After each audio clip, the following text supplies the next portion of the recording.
Hi. Hi, everyone. Welcome. Hi, Roanne. Are we all here? I'm sure we are. Roanne, the only person I'm not seeing is Chris Giaruzzi, and I don't know that he responded to the meeting invitation. Okay. I didn't hear anything from him either, so I think I'm going to get started. Okay. If that's okay. So welcome, everyone. And for those of you who participated in our weekend activities, I'm sure you know that we had a great celebration and investiture, inauguration. I don't know which word we're using, but it was a great celebration of our new 7th president, Dr. Wole Soboyeja, and it was great. There were so many people there. It was amazing to me, from the ceremony in the morning till the evening.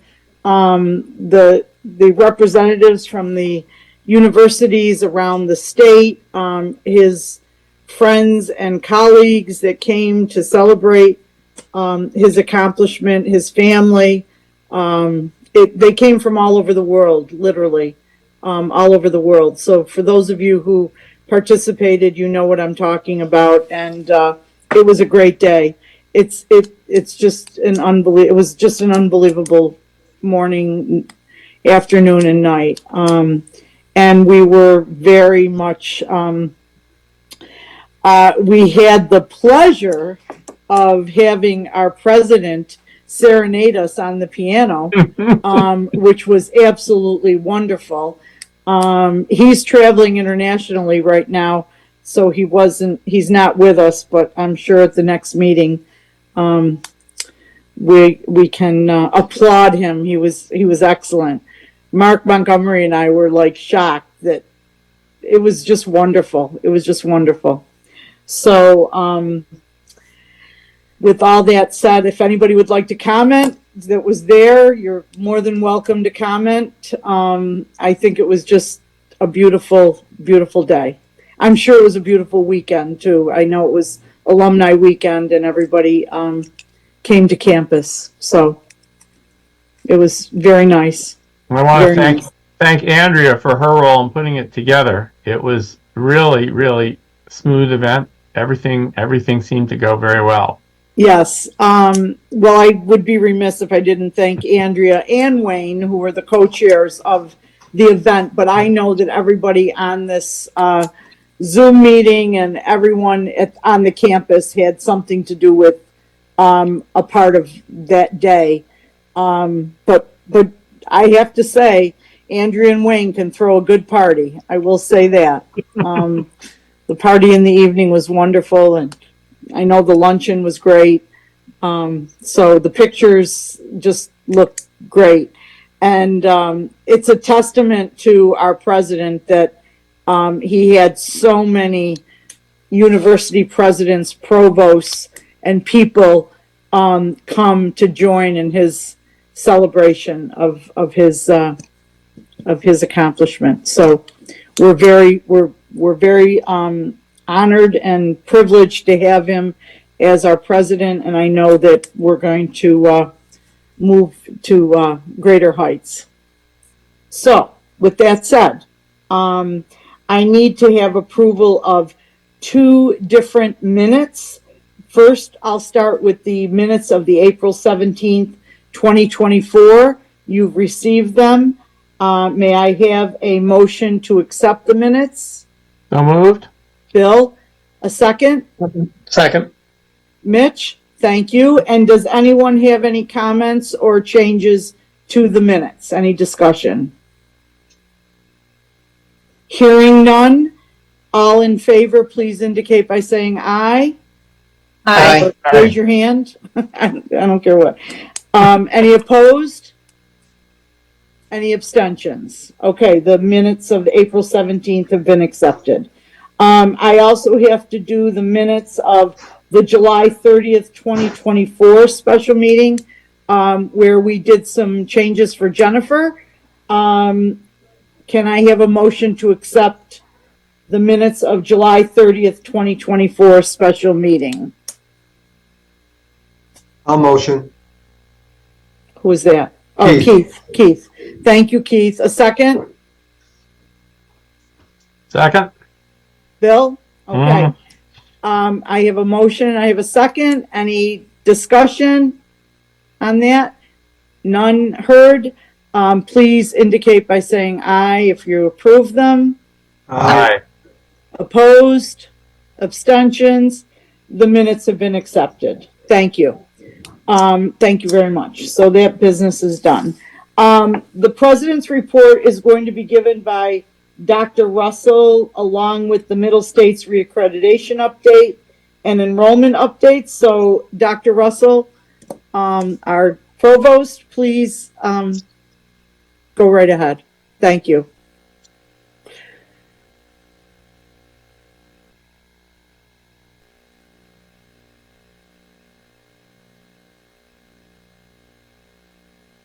Hello? Unmute. There we go. Unmute. There we go. There's always somebody, isn't there? Yeah. Um, And Andy, thank you for your kind words during the dinner. I appreciate that too. Thank you.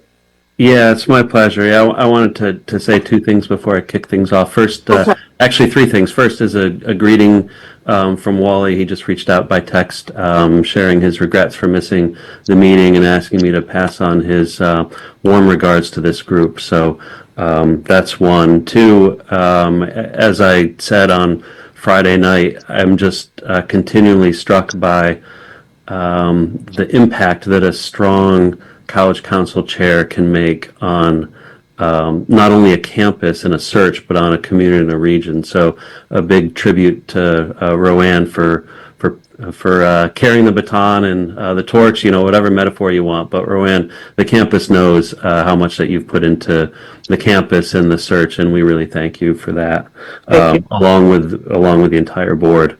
The third thing I want to say before I get started is that we hosted one of the quarterly meetings of the board of the Mohawk Valley Edge, the board of directors. It's around 50 to 60 leaders from industry, education, and nonprofit sector here in the region. That group is doing really well. We were proud to host them on campus in the NPR. Bill Dustin and Wayne did a great job to set that up, along with our team that makes everything work. I have a feeling Steve Purda had a big hand in that too, as he usually does. The meeting went well. I gave an overview on Wally's behalf and a welcome. Mike Hayduck also gave an update on things happening at the Air Force Research Labs, and Sean Papale on all of the activity happening in Mohawk Valley Edge. And my goodness, it's hard to sit in a room with those people and not feel a real, genuine sense of excitement and growth in this region. So really, really outstanding few days here on campus and in the Mohawk Valley. So I just wanted to share that. Great. So I have a few slides here, and I will tick through them. Starting first on a note of gratitude to the council in particular for your continued support on behalf of the campus and really our students. And it's rare that you are able to see the fruits of your labor so clearly displayed as what we did on Friday. So thank you very much for that. Number of recent events, some of which you would have taken part in. Of course, we welcomed our students back to campus for Move-In Day and the ceremonial bridge crossing, which you see here on the upper left on August 22nd, followed by convocation with a really wonderful address from Francia Reed, who won a Chancellor's Award for Excellence for Faculty Service. She teaches in our College of Health Sciences. We hosted Congressman Brandon Williams on September 3rd, and you can see his photo with some members of our team in front of our brand new poly sign in front of the bridge. He had a wonderful visit to campus, and to connect with him and to get his support for some of the initiatives we're pursuing at a federal level was really meaningful to all of us. And of course, we're just coming off the party, the inauguration of the president and the homecoming weekend this past weekend. So many thanks again to everyone who helped make that happen. I've got a little bit more in terms of stats for enrollment. I've got kind of a highlight here about some of our newest students. So you'll see our most popular majors, which include computer science, our two flavors of mechanical engineering, as well as nursing and interactive media game design. The proportion of students who live on campus is about 3 out of 4. Really strong academic performers and really strong interest in sports as well. So, and more to come on new students and transfers. But our first year class, despite the headwinds of the FAFSA debacle that made it difficult for students and families to apply for federal aid this year, we feel pretty good about our first year numbers for the class of incoming class of 24. Let's see here. So we've been very fortunate to welcome 2 new deans to campus. Mark Kittleson joined us on July 22nd. He's the dean of the College of Health Sciences, and Abdullah Erolu joined us only a couple weeks ago on September 3rd as the dean of the College of Engineering. We've seen over the past year what we might call the permanency effect take place, where once we appointed a permanent president, there were a number of other positions in the leadership realm here that we made permanent, and so 2 deans were hired. We have 2 other dean searches that will be announced soon. Deans Kittleson and Erolu have already made some really significant contributions to campus in their short time here. So we look forward to welcoming them and making sure they're connected to area stakeholders in industry and higher ed and nonprofits as well.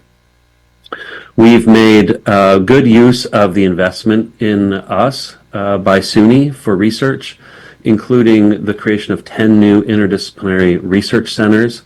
These research centers align with the areas of concentration that were identified in our strategic plan, and so you see most of them listed here. The top line is for materials, robotics, and advanced manufacturing. Under that heading, we have a new center for safe and secure artificial intelligence robotics, as well as 2 centers that are related to semiconductors and materials. One on advanced semiconductor materials and devices, and the other Global Center for Advanced Materials and Manufacturing. We also have really strong faculty engagement in the area of artificial intelligence and IT. These are faculty who have the best acronym game on campus. So from WINGS to AIX to the DREAM Center, you see information technology infused in a variety of different applications, such as wireless systems, AI, and even including arts and engineering and media. The Center for Smart Infrastructure and Sustainability was created through the efforts of our very strong group of faculty in civil engineering and civil engineering technology, as well as collaborators. And Joanne Joseph is very busy, as you probably won't be surprised to hear, as director of our Center for Health Innovations and Humanitarian Engineering. So we are really thrilled to see the faculty respond to our call to create collaborative research centers that aligned with the areas that were called out in our strategic plan. In addition to these, we had 2 centers that we think are really going to advance the campus. One is a center for business and applied ethics, and the second is a center for diversity, equity, inclusion, and belonging research. And so together, I think this gives a pretty clear picture of the vibrancy of faculty research and collaboration here on campus. This semester, we're going to continue with seed grants, and the seed grants this semester will focus on innovations in teaching and be targeting smaller groups, so 1s, 2s, 3s, or bigger groups of faculty, but really to give an opportunity for all faculty to get a little bit of funding, a little bit of support to make their initiatives become reality. And so I know from talking to a few faculty that they're really excited about this. We plan to launch the call hopefully this month and award money to faculty or teams of faculty and staff by the end of this semester. So this initiative follows Wally's goal to really engage every member of our faculty and staff and make them feel secure that they're supported and have the resources to help them grow and help support our students. On another level, Wayne and Wally have done tremendous work in collaboration with Mike Carpenter to get federal support for research funding. The headline here is that there's a $5 million project on foundational modeling for artificial intelligence, which is a project working with the U.S. Army that's been included in the Senate appropriations markup. Those of you who know anything about the way things happen down in D.C. know that we haven't crossed the finish line yet. That there's continued efforts to advocate on behalf of that project as well as other projects. We've been really pleased to engage with our state elected officials, so Senators Gillibrand and Schumer, as well as our members of Congress who are, regardless of party, supporting SUNY Poly and supporting our work here. So we continue to have upcoming meetings, including one tomorrow with program managers from the Department of Defense. And throughout this process, we've been able to build new partnerships with partners in academia, such as at the University of Houston, industry, and Xerox is named here, as well as within the Department of Defense, and NAVSEA is also named here. That's within the Navy. So what we found as we've entered this realm is that the people who populate this realm see a lot of potential in SUNY Poly's researchers and our facilities, and know that the capabilities that we bring can really contribute to their goals.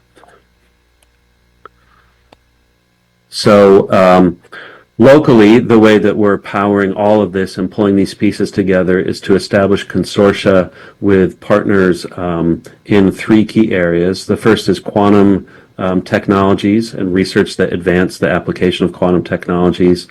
Second is life sciences and biomedical engineering. And the third has to do with advanced manufacturing and materials.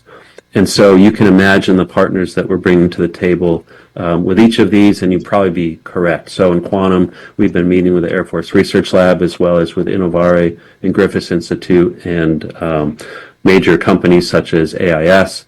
In life sciences and biomedical engineering, those meetings have included Masonic Medical Research Institute, Mohawk Valley Health System, Rome Health, Bassett, and others. And in advanced manufacturing and materials, that's one we're pulling together with strong relationships we already have with companies including Wolfspeed, Semicron, Danfoss, Indium, and more. So we feel like we can punch above our weight through collaboration in these three areas, and we're getting organized in order to make that happen, both in terms of research and in terms of workforce development in these fields. Speaking of workforce development, it doesn't happen unless you get young people involved. So here's a nice photo of a summer camp that Asif Ahmed ran. Asif is a faculty member in civil engineering. We've done a lot of work to build up our capacity to work with pre-collegiate kids throughout the region. Thanks to Andrea's team, John Reed in particular, our director of pre-collegiate outreach, has done a fantastic job since he joined Poly in the past few months. So this includes hosting camps and exploratory programs. We're going to bring all of the district superintendents to campus for breakfast and for their monthly meeting in October, and look forward to telling them about our new programs and new facilities when they come so they can spread the word in their districts. And we have some ongoing partnerships, as mentioned on the slide, with BOCES. The P-TECH programs really provide a population of students who can make really strong contributions to our campus. And our friends at the Unacademy of Science also, there's just a natural affinity there that we fostered through meetings with them. And you may have seen some of these folks on campus on Friday at the inauguration festivities. So once students get here to campus, it's important for us to continue to create opportunities for them. This is what they tell us they want when they apply to SUNY Poly. They want to see the light at the end of the tunnel. What is my career going to be? What is the job going to look like? What kind of internships can I have while I'm on campus that can help me reach those goals? And so our degree programs and our partnerships really map perfectly with a lot of opportunities that students want and that the region needs. So whether it's internships or co-ops, research opportunities at local powerhouses like AFRL or Masonic Medical Research Institute, opportunities for mentoring or just for figuring out what's in these various STEM fields and are these fields for me? All of these things are a part of what we do for all students, even before they get on campus, but certainly opportunities during orientation, first year seminar and beyond to help students have an awareness of what careers are available to them and what opportunities are in front of them. So another way that we are trying to work with regional partners and meet the needs of all regional constituents is the Path to Poly program that we have that has been supported by SUNY through SUNY's Transformation Fund. Transfer enrollment is historically always been an important metric for our campus, which of course started as an upper division college and only started four-year programs in the early 2000s. This Path to Poly program builds on some relationships that we had and really puts more resources into making transfer progress truly seamless.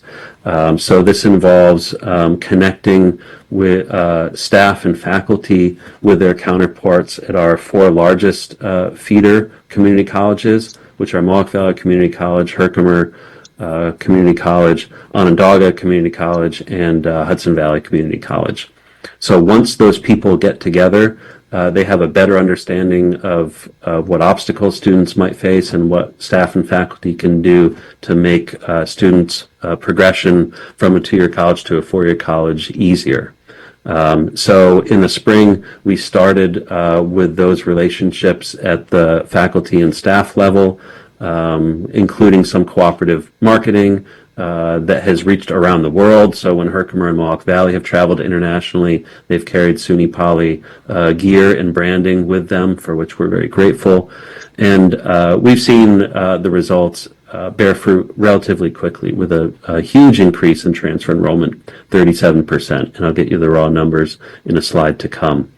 In the fall of 2024, we're going to have a Path to Poly symposium where Chancellor King will be our keynote. And we're inviting again people from our transfer partners, the four feeder schools, to come to campus and really make sure that those connections remain strong, especially as there's churn, whether it's in programs or staff or faculty in different areas. It's that constant attention to the relationship that can make the difference for students and make sure that the students feel comfortable when they're going from one institution to another. Because they're a part of us, even when they're at another college. Their pathway is going to go through SUNY Poly to success, and so we want to make sure that they feel that engagement as early as possible.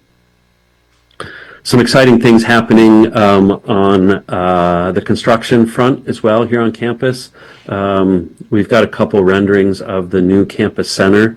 This renovation is well underway, and if you've been on campus, you will have seen the geothermal wells being drilled in the parking lot, and some construction happening already in the campus center. So here's a couple renderings for what the new ground floor and second floor would look like.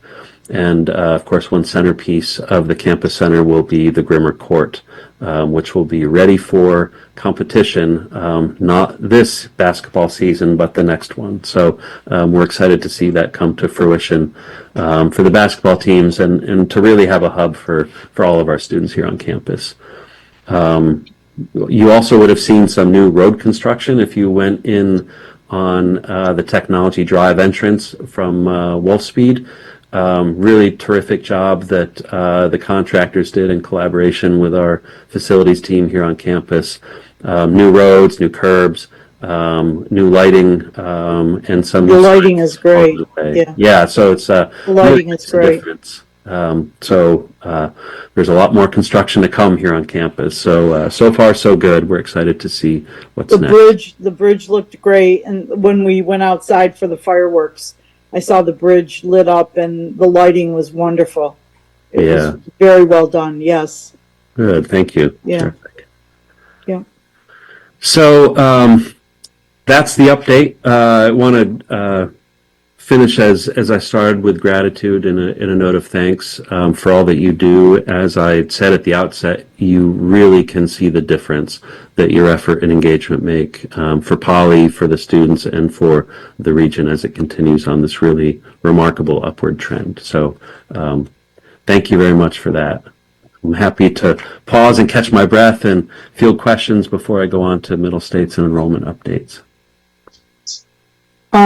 So I have a question. I don't know if Jennifer or who will bring this up, but Wally and I had a conversation about students wanting to have more access to downtown and more, I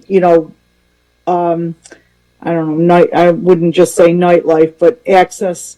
And not everyone has a car on campus. So are we doing anything to encourage maybe Centro or our transit system to accommodate us as far as, regular lines going back and forth from campus downtown into the, whatever nightlife and whatever commerce is down in the city? Three things come to mind, and maybe Jennifer, Mariel, and Wayne could speak to it. The first is that we've just invested in one new passenger van, and I believe another's on the way, so that certainly helps to meet a need. Whether we've engaged with Centro or not, I know this was a topic of discussion in a recent leadership meeting, so there are a lot of things that we're kind of put a pin on it until we get through inauguration, and we'll circle No, back. I understand that. I understand. Yeah. So Wayne or Marianne or Jennifer, any comment on any of those? Yeah, I can comment briefly, Andy, and Rowan. This doesn't necessarily address the nightlife and the social needs of our students, but something we did discuss in cabinet was perhaps reaching out to our industry partners, those who provide a lot of internship, co-op experiences, to really look at ways we can seek their support in providing a more robust transportation. I'm hoping that when we peel that onion back and see where there's some opportunities overall for transportation, we could see what type of social transportation and what, by adding more transportation, what that might yield for our students. Yeah, I would like to reach out to Centro, and so the interim president Leno at Herkimer College is the chair there. So we had a conversation about it actually twice. I saw him at dinner last night, and I saw him obviously at the inauguration. He was there. I would like to reach out because Wally and I did have this conversation where students, the internships are very important. We had that conversation also. And I know that there's a lot because I've spoken to some businesses at Griffiths, and I know that Indium spoke to me about them too. And I know you've all followed through on all those. So we should marry the two if we can. But I do think that being outside of the city, it's difficult, and we don't want them to party and then drive anyway. So let's figure out, what we can do to enhance that experience. Yeah. To get them in for, the city has, wonderful culinary experiences too. There's so many different, varieties of food, and so it's not just the nightlife. I think it's, not to say that our student center doesn't have good food, but I'm sure there's great food down there too. So, Roanne, let me just add to what Wayne said just a little bit. So we have done some preliminary work. We talked to MVCC, and because of the area they're in, they get a lot more service from Centro. The bus comes through their much more often. They do. Yeah, so we've talked with Utica University and we're looking at the possibility they already have a shuttle service. What that might look like, can we kind of share services with them and get more bang Right. for our money? So we are talking to them to see if that's a possibility for us. Like Andy said, we just got a 15-passenger van that has already increased our ability to take students on small field trips. So we are getting them out, good. academics. And I know athletics is looking to purchase 2 vans. And once we get a student government back in place, we're also looking at the possibility of them being able to buy one in the future that could also support student access off campus. Thank you, Mary Ellen. Thank you, Wayne. Okay. Rowan, thanks for the tip on Nick Lano, though. I was unaware of his role at Centro, so that's another great resource for us to tap into, in addition to John Reel and our team, and what Mary Ellen said with MV and Utica University. Yep, you're welcome. Yep. Did you catch your breath, Andy? Sure did. Okay. Any other questions or suggestions? That was a really good one.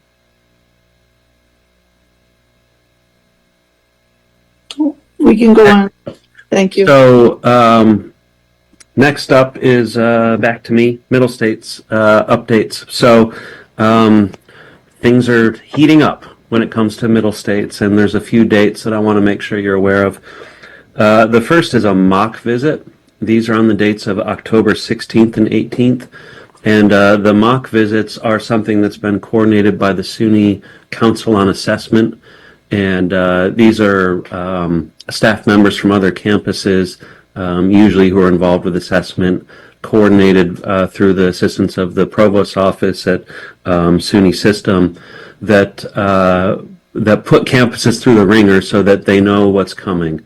And so we've been interacting with them, and we've identified 2 different standards where we'd like them to focus. They have a preset list of questions and go through it as if it were a real visit, and then they'll debrief with the entire team, all with a nice dose of love. They're not trying to make us feel bad. They're trying to help us become successful on the visit. So the mock visit will take place over 2 days, October 16th and 18th. The next date that I want to bring to your attention is the team chair's preliminary visit. So we have been assigned a team chair of our review team. Her name is Lauren Arnold. She is the provost at Kutztown University in Pennsylvania, and was previously a provost within the SUNY system. I want to say at Purchase, although I could be wrong about that. So not only does she speak SUNY, she's quite experienced, and in my interactions with her, she's been very supportive and helpful. So her preliminary visit is on November 14th, and that agenda that's recommended by Middle States does include some meeting time with members of the College Council. So I'll be reaching out to this group through Dan Sargent to get some volunteers to meet with Dr. Arnold when she's here on November 14th. Then what was that date? Because I think you. Yeah, November. What date is that? It's November 14th, which I believe is a Thursday. November. Yeah, and that's the preliminary visit. So just to get her acclimated and yeah. Okay. So that you bet, yeah, of course. The final set of dates to bring your attention is the big event, the Middle States team visit. That's March 16th to 19th, 2025. And so the 16th is a Sunday. The visits need to start on a Sunday and carry through to a Wednesday. That agenda will be developed in consultation with a team chair. College Council participation will be needed at some point during that visit as well, and we'll be sure to get you the details as we have them.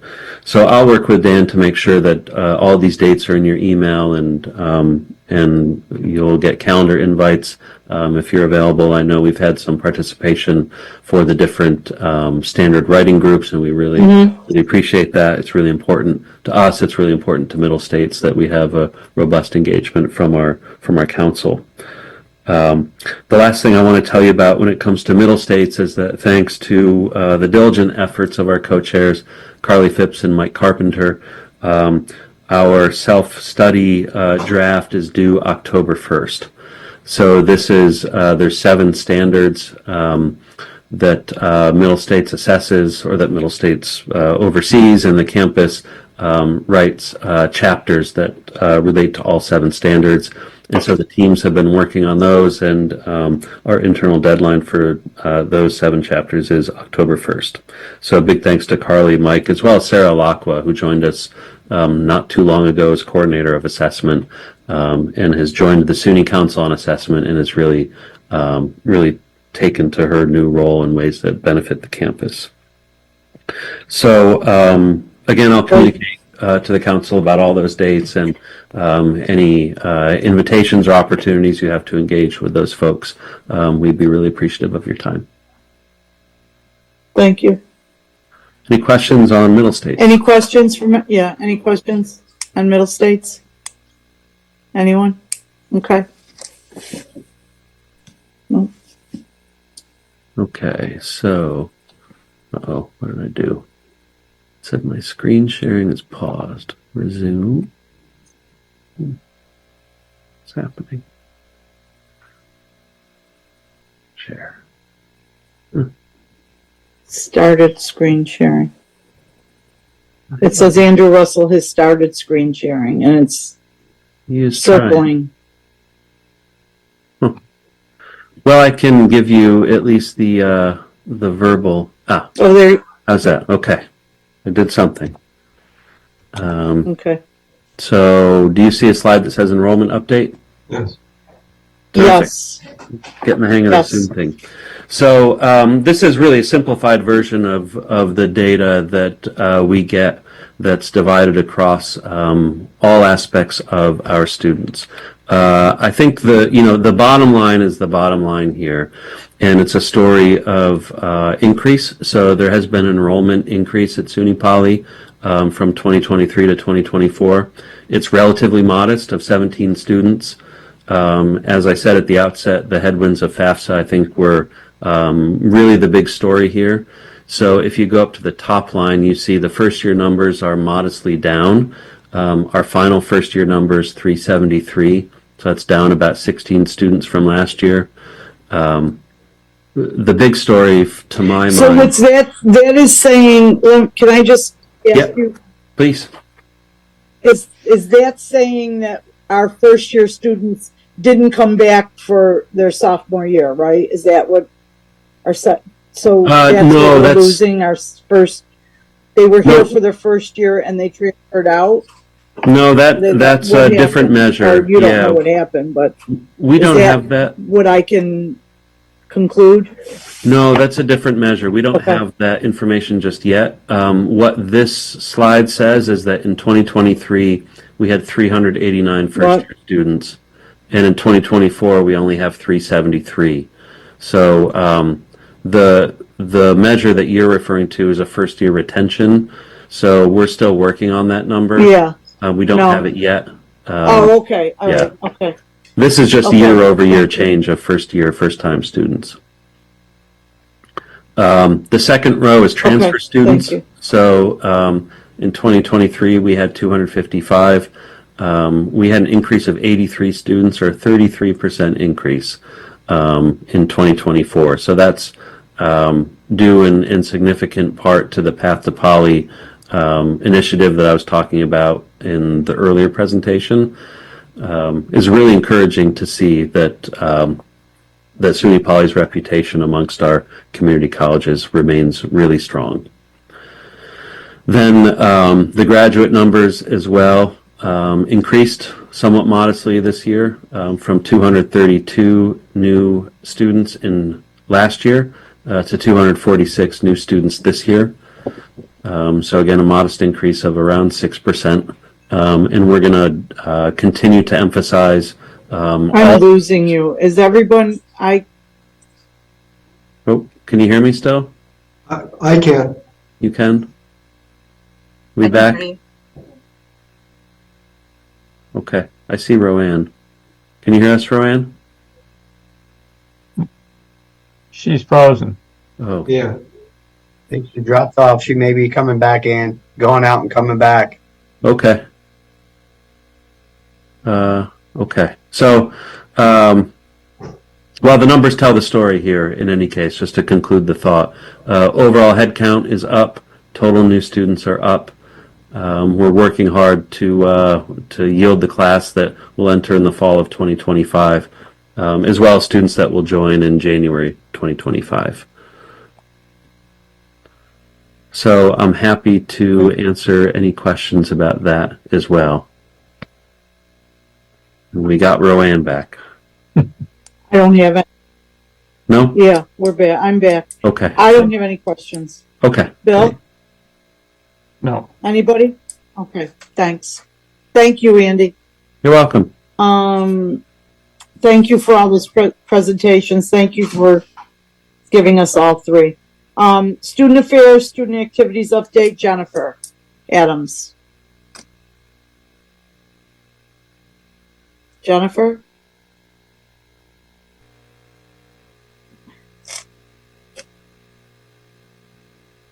Good afternoon. Hello. Nice to see everyone. I tried to, obviously not a student, so I tried to combine what I thought a student would probably share with some shameless promotion of some of the great work the student affairs team is doing. Since we last met, we do have a new Dean of Students team. Between these three staff members, they have 40 years of experience at SUNY Poly, so really excited to have them promoted to these new positions and to take a leadership role in some of these functional areas. So Brittany Morovic is our Associate Dean of Students. She will be taking a leadership role in residential life, community standards, and student affairs technology. Jennifer George, Assistant Dean of Students, will be covering care, student involvement, and orientation. And Melissa Perez has been promoted to Assistant Dean of Students with oversight of multicultural affairs Great. and opportunity programs. Really excited about the opportunity for them. I'm not a student, clearly, Great. and our student government is we're in a reset. Almost all of their positions ended the year vacant. They returned to the campus this fall with 3 senators, only 2 of which intended to rerun for Senate seats. So essentially, all of the positions in government are open, and they are currently accepting applications in the form of petitions and an intent to run. Those are due the 17th today. The 19th is the debate and the start of the elections. The elections will run through the 26th with results, and their first business meeting will be October 3rd. So it's been a little bit of a challenge. So our for next students. meeting, we should have a student. Yes, and I have a student that I'm recruiting pretty hard to consider applying for this, who hasn't been involved in student government yet, but I think would be a really great representative of the student. So we hope student government is up and running really well for your next meeting. Andy already mentioned a wonderful arrival day. We welcome 273 first years, 74 transfers to the halls. We were up about 20 from last year. So we're kind of recovering from the drop in residency during COVID, but inching back up. I include these great shots of Wally giving a welcome to the new class. Overall, just a really beautiful day and a good time. The students had, I included this slide because I wanted you to see they had some really big hitters in their orientation program this year. And this was a big time commitment from the staff who did presentations. So these were the required sessions for all first year students. A nice, diverse group of topics. We had 7 or 8 rotations so that we could do these in small groups. So everyone from the provost and I down to a lot of directors spent time with students for 48 hours, making sure they all had these really important topics to help with their transition to SUNY That's Poly great. and their success. And so I really appreciate such high level team members taking the time there. We do have a upcoming event on civil discourse in the elections with John Zogby we're pretty excited about. That will be October 10th. That will be a keynote from John and then a discussion with John, Steve Schneider, and a guest I'm still kind of working with. That PR will hopefully come out really soon. And then on October 17th, Steve Schneider is going to do a night with students in the residence halls on AI and the first election influenced by artificial intelligence. We opened the Multicultural Center the first week of classes. Very grateful to my team members on cabinet. Space is a premium on campus right now, and so to go to them and say, what if we took this amazing space on the front of the library and we made it a multicultural center? There probably could have been 50 other ideas, and that whole team is unanimously on board for this to be a multicultural center. The students are really excited. There's a large programming team programming that space. They've partnered with Wildcat Hospitality to do themed food by month in the fresh food machines that are there. So this space has students in it already all the time. Anytime you go over there, there are students hanging out in the Multicultural Center. One of the Chancellor's priorities for this year is meeting basic student needs, including housing insecurity and food insecurity. We're doing a wonderful job with that across student affairs, advancement. We have refrigerated pantries.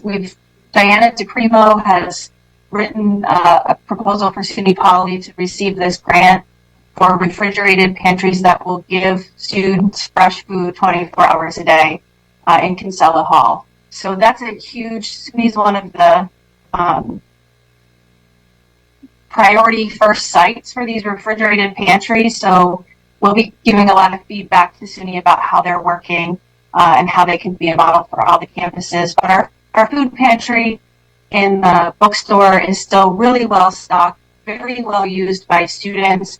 One of our goals is to minimize stigma about using the pantry, and I would say we're very successful there. You will see a wide variety of students for many reasons coming in to get food from the pantry for them and for their families. Student accessibility services has really focused this year on destigmatizing the disclosure of disabilities and the need for accommodations. Our new director, Katie DeCastro, this is really important to her.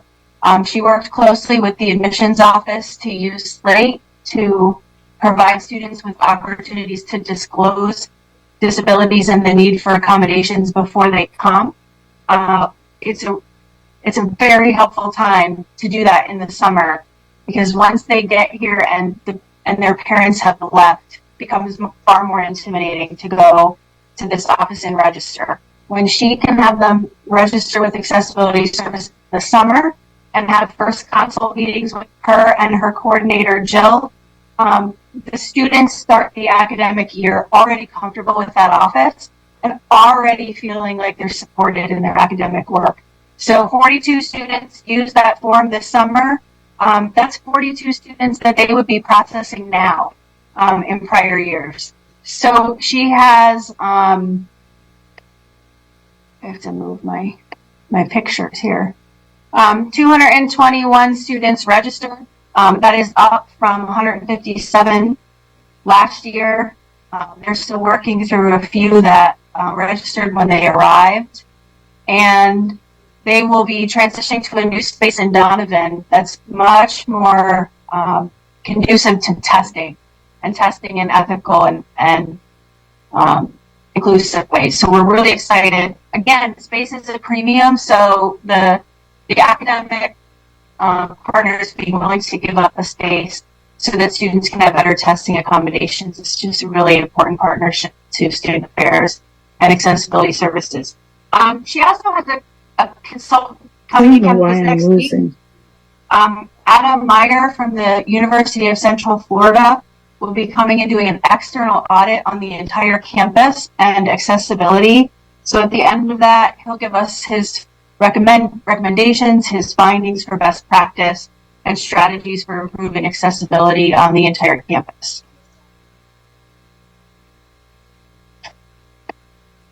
Residential Life has a great staff of resident advisors this year.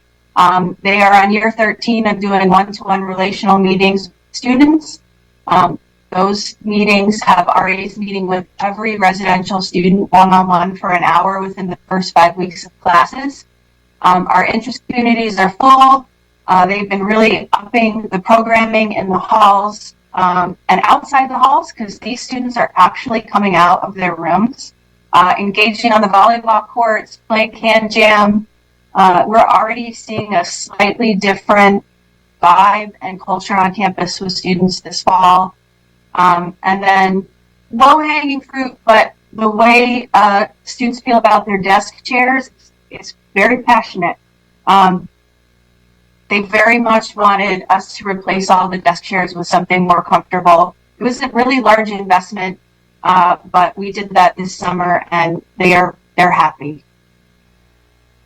Career Services has been offering quite a few industry events already this fall.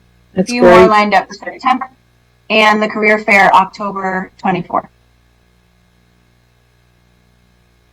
They'll be doing this visit to the GM plant in partnership with CSTEP, Career Services and Alumni Relations on September 20th. Students are pretty excited about that trip to Rochester. Athletics is debuting a new website next week, so check that out. They're very lucky that they get to go a little rogue from the rest of campus, putting their own website provider. They're pretty excited about this new contract with Sidearm and the way their website will look. We've debuted in the Empire 8, having a great debut so far, particularly I think our men's soccer team might still be undefeated in their season. And there were a few promotions, I think, since the last time the council met. Kelly Colbert has been promoted to Associate Athletic Director. And we have 4 new coaches on board in soccer, women's soccer, cross country, golf, and hopefully lacrosse coming very soon. John has completed a new constitution for the Athletic Hall of Fame to create a more transparent process for nominees and induction into the Athletic Hall of Fame. They will be debuting that this fall and starting the nomination process for that. And the coaches who return to campus with summer camps this fall, really appreciative of the opportunity that Wally and the team have given them to come back to campus, use the facilities, and turn the profit from their camps into fundraising for their teams. So we had baseball, basketball, softball, and volleyball all return to SUNY Poly as part of the Summer Spotlight Series and offer athletic camps. And Yes, lastly, it was very apparent that we had a lot of students on campus this summer. It was great. It was great. it was really good.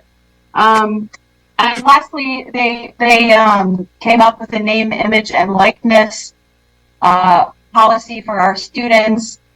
Not quite as common in Division III as it would be in a Division I athlete, but the NCAA does now allow student athletes to be paid for their name, image, and likeness under certain policies and procedures.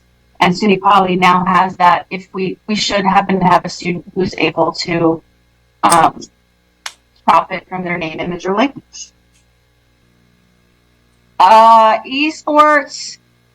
SUNY Esports joined the Eastern College Athletic Conference. Everyone was very excited about that. SUNY Poly has already been in the Eastern College Athletic Conference for esports for quite some time, and one of our teams won their first championship title last year. We debuted the esports arena in late spring of 2024. For now, it's combined with our 24-hour event that seems to be working okay. We will continue to work on a long-term plan, but esports, I think, is very high on student affairs and athletics interest to promote and build and support. We have a lot of student engagement in esports, and it's a program that can grow and get SUNY Poly a lot of recognition. And government made quite an investment in 14 gaming stations for that esports arena. The CARE team has trained quite a few campus constituents since August 15th on how we support students of concern or students who have unexpected challenges in college. We've trained the RAs, the orientation advisors, new faculty, family and supporters, and every new student had a CARE team presentation on how to get help. The academic orientation team allowed me to do a presentation on dangerous and destructive behavior in the classroom, which we really see as one of the baseline places to really interact with students who are struggling or troubled and try to get support put in place. I have long been, and Chief being the only two people on campus who could do threat assessments. He's rarely able to do them because it's usually a conflict of interest. And sometimes it's a conflict of interest for me to do them, and that's left our hands pretty tied. I'm very excited that Michelle Kilburn and Jennifer George have agreed to be certified in threat assessment. That's really going to help us be able to do threat assessment in-house. We had one last week that needed to be done, and I could not do it, so we had to contract that assessment out. Really happy to have Michelle and Jen joining the threat assessment certification team, and I think this will really be a real asset for Michelle and HR too. Big increases in referrals to the CARE team. I think Jen and I each had almost half a dozen right after orientation. So I think students are seeing it as a very supportive, non-judgmental place to get help once college doesn't go quite as planned. And DPrep and NBITA are the two organizations SUNY Poly is using to assist us when we need to assess a student. NBITA is the National Behavioral Intervention Team Association, and DPrep is a company that has some really great tools we use for assessment. In fact, I just did one with the team right before I came on this call, and I thought you actually might like to see it. If I can pull up the tool. Is it up on your screen? Pathways Yes. Pathways Higher Ed. I thought you might like to see what SUNY Poly has as the threat environment grows. Mass violence is always on, I think, the mind of anyone who has anything to do with management of a higher ed institution. I wanted to share this with you that we've got some really good tools. We do spend quite a bit of money to have these, and I think they're worth every penny. This is a tool we just used on a very high-risk student. If you look at anxiety and scroll down to the bottom, it tells you how to score anxiety, what a student displaying those behaviors would look like. Every one of these categories has questions that you would ask the student if you were interviewing them to help score that particular item. And everyone has videos of examples of the behavior that you're scoring for each of these categories. And then when you're all done, it spits out this handy little report that tells our team exactly what we should do for the student. So when we do these, it really helps protect SUNY Poly. It's an expert scoring system. It's researched. And when we document that we've done all of the things it recommends, it really puts SUNY Poly in a good place If there's ever any questions, I'll be provided to student. And we filed this report right in their account. Good. So since that was fresh on our minds today, I thought you might like to see. That was very, yes. Thank you. Before we end with Jennifer, does anyone have any comments or discussion? No? Okay. Thank you, Jennifer. Okay. Faculty representative, Dr. McLean. Adam? Is he here? Adam's not here. I am. I was letting my kids in, so I get my camera off. Oh, okay. And he didn't really give me many specific details to report. Just wondered if you had questions that I could convey to him. No, I didn't have any questions. I just always like to give, the faculty representative time on our agenda. Sure, So, I'll let him know, and I took notes so I can inform him. okay, great. So. Okay. Right. So, Cool. Christina, thank you, because you were a big part of the presidential search. So it was an honor. It was a pleasure, and nice to be with everyone else. Yes, it was very nice. So thank you. And I just want to say, Dan, our Dan Sargent, our meeting is in December, right? Is that correct? Tuesday, December 17th. December 17th. And are we doing the same thing? I don't know if Andrea is on. Oh, Andrea, there you are. Yes, the foundation will have a board meeting at the same time, and then we'll have our collective gathering for the holiday. Right. So I wanted the college council members to understand that we're going to have an in-person meeting, and we're going to have a reception as we did in the past with the foundation board. So it would be nice if everyone would attend. And we're giving you a lot of notice, December 17th. Thank you. And Andrea, good luck this weekend. Andrea's got another party to do. I do. Thank you. You're welcome. So thank you very much, everyone. Unless I hear that you have any questions or want to make any comments, I'm going to entertain a motion to adjourn. We did very well. So moved. Thanks, Bill. Second. I'll second. Thank you, Keith. Okay, we're adjourned. Thank you, everyone. And thank you, Andy, for filling in. We appreciate it. You're welcome. Thank you. Okay. Have a great Bye-bye. weekend, everyone. Yep. Or week. Bye. Bye-bye. Carol. Bye-bye.